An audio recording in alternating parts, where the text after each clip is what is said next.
Oh.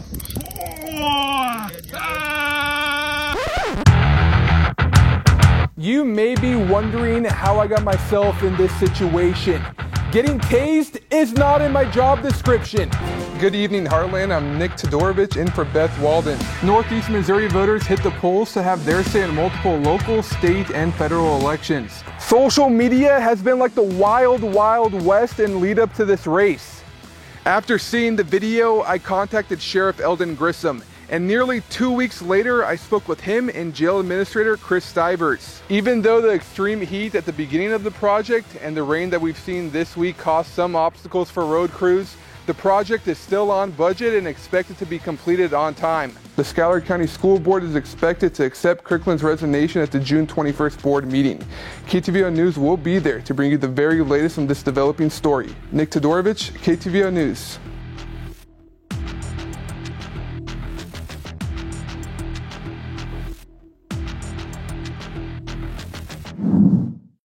Also tonight, White Oaks Barn was jam-packed with residents attending the Perfect Tail fundraiser hosted by the Adair County Humane Society. There were approximately 275 people in attendance. The event featured a live auction, silent auction, food, awards, and a whole bunch of good vibes. During last year's event, the Humane Society raised $13,000. This money went into upkeep of their facility and care for the pets.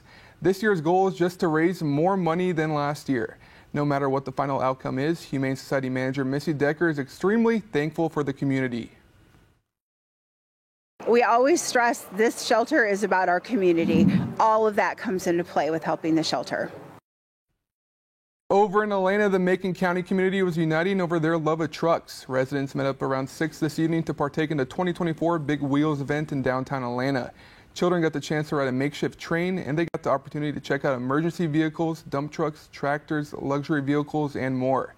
Brody Baker, the event organizer, told me it took a lot of work to make this event happen, but he would do anything to give his community a chance to have fun.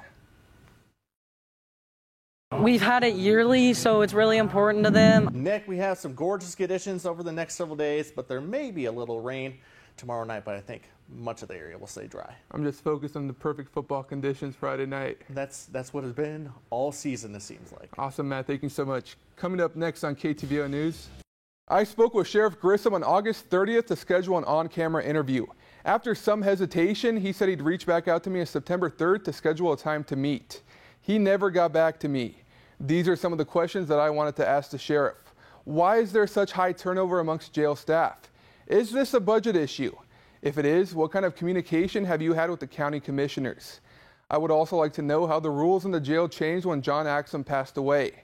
In part one of this investigation, an anonymous jailer called the current administration a liability to their safety. I don't want the sheriff to respond to those claims. And finally, I'd ask Grissom to address all of the community members who are concerned with the status of the jail. We will continue pushing for answers. This video inside the Adair County Jail showing inmates riding a book cart down a staircase was shared with KTVO on August 10th. A concerned resident showed us the video that was posted on a social media group page this summer.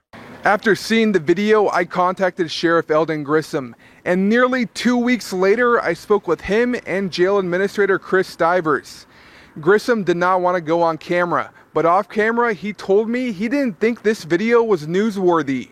Grissom said he was manning the control room when this incident happened, and he saw the inmates carrying the book cart up the stairs. When he saw this inmate jump on top of the cart, he tried to make his way to that section of the jail, but he had to go through multiple secured doors, and by the time he made it inside the pod, the inmate and book cart were at the bottom of the stairs. Grissom said no one was hurt in this incident. We also heard about other incidences inside the jail and spoke to 3 former correctional officers who worked under Grissom. All 3 asked to remain anonymous because they fear retaliation. So we will refer to them as Jailer 1, Jailer 2, and Jailer 3. Jailer 1 told me that following the death of former jail administrator John Axum, the jail suffered a huge lack of experience. This jailer said this incident with the book cart wasn't the first time someone didn't react in a timely manner following seeing suspicious activity on the cameras.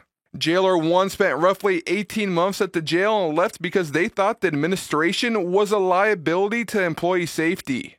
Jailer 2 told me that the inmate in the video was always a troublemaker who would pick and choose which correctional officers he respected.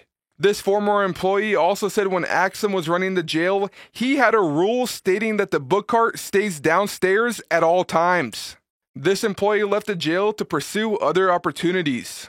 Jailer 3 worked at the Adair County Jail for 1 year and said this video isn't a surprise. They claim the administration lacks jail experience, and they also accused the sheriff of not enforcing all of the inmate rules in the handbook. I also spoke with Adair County Circuit Judge Matthew Wilson to get his perspective on the video and the status of the jail. He said it would be inappropriate for him to comment on this matter. Reporting in Kirksville, Nick Todorovich, KTVO News.